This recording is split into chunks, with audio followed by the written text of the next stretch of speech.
You were in Senate for Foreign Relations in the committee hearing today, or the testimony for Secretary of State Marco Rubio. You asked him a number of questions on Venezuela. I wonder, were those answers that there's no plans to go into Venezuela with any more force, that they're waiting to see how Delcy Rodriguez performs, and that there's not going to be sweetheart deals for certain oil companies to get in there and to get the contracts? Were his answers good enough for you? Did you feel like he resolved your issues? No, unsurprising to you, no.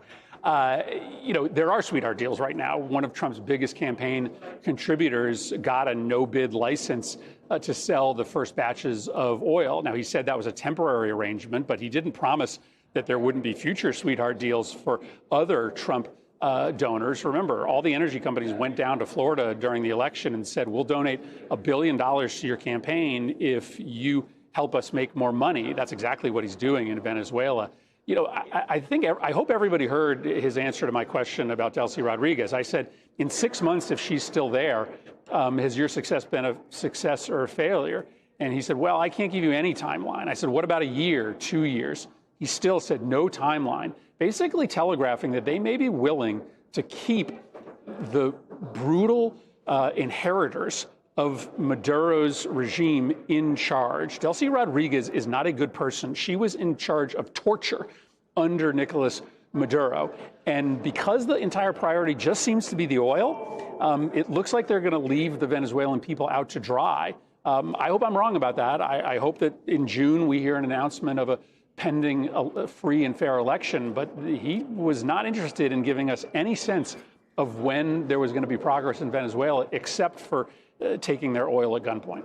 Do you have a sense that they're planning something on Iran? I know Donald Trump talks about the Armada going to the Mideast. Marco Rubio today said it's up to the regime to make the changes, but do you have a sense that something more might be happening?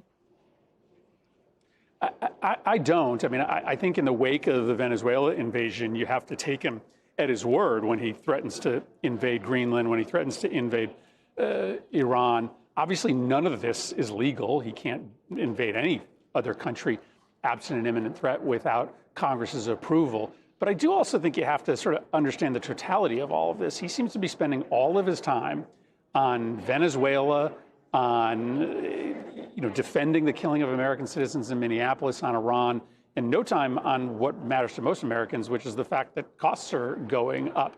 He also is probably being pretty successful in avoiding questions about why he won't release the Epstein files. So the stuff that matters to Americans, like bread and butter issues, seems to be getting no attention from this White House because of their saber rattling all over the world and because of their focus on damage control with an ICE and CBP that is out of control in Minneapolis and all over the country. All right, Senator Chris Murphy, thank you very much for joining us today. Appreciate all of your time.